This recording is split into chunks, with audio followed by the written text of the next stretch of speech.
Armando Broja mbetet ende emri më i madh i kombëtares shqiptare, qoftë edhe me prezencën e tij. Aktualisht ky sulmues është pjesë e Evertonit në huazim, por kartoni i tij zotërohet ende nga Chelsea. Në mediat britanike është raportuar se për Brojen ka interesime nga shumë klube edhe jashtë Premier League, nga Gjermania, Italia, Spanja dhe Franca. Madje sipas tyre, Chelsea nuk do të ulë asgjë nga çmimi i Brojes, edhe pse ai është shumë larg golit dhe nuk e ka shënuar ende një gol të Evertoni, apo në huazimin e kaluar të Fulami. Kjo pasi sipas mediave britanike, Chelsea ka vënë re se pavarësisht formës së të mirë të Brojes të ardhur nga dëmtimet dhe faktit se ka nisur gjithmonë nga stoli, Europa po vuan për sulmues të midfield, dhe duke parë cilësitë e shqiptarit, shumë klube besojnë ende te transformimi i tij.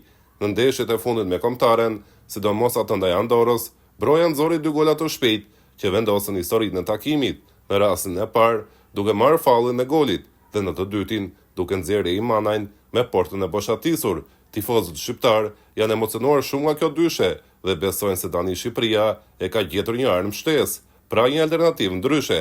Bashkëpunimi Broja-Manaj mund ta dërgojë Shqipërinë në botëror.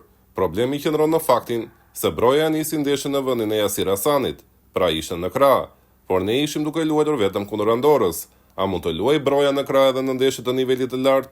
Sipas trajnerit të Evertonit, David Moyes, i cili është pyetur nga gazetarët britanik në lidhje me këtë temë, nëse Broja mund të luajë në krah të Evertoni, kjo sipas tij nuk mund të ndodhë.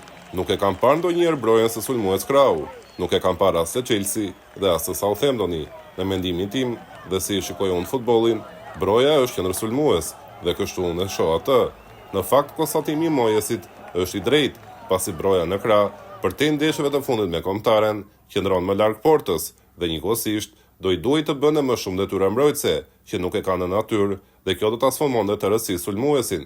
Për këtë arsye, zgjidhja e vetme është aktivizimi i tij si qendër sulmues. Tani mbetet të shihet nëse Silvinho do të guxojë me skemën 3-5-2 për të mbajtur në majën e sulmit Imanajn dhe Armando Brojen, ose në të kundërt do të prishte harmoninë dhe kërcënimin që i bën kundërshtarëve këta dy sulmues. Kjo pasi në 2 rastet që Broja ka shënuar me shumë gola në klube të Southamptoni dhe të Viteshe, këto ekipe kanë qenë në skemën me 2 sulmues, ndërsa kur Broja ka luajtur si sulmues i vetëm, ai nuk arritur dot që të bëjë diferencën, pasi ka mulim konstant nga qendërmbrojtësit, ndryshe nga hapësirat që i japen në skemën me 2 sulmues.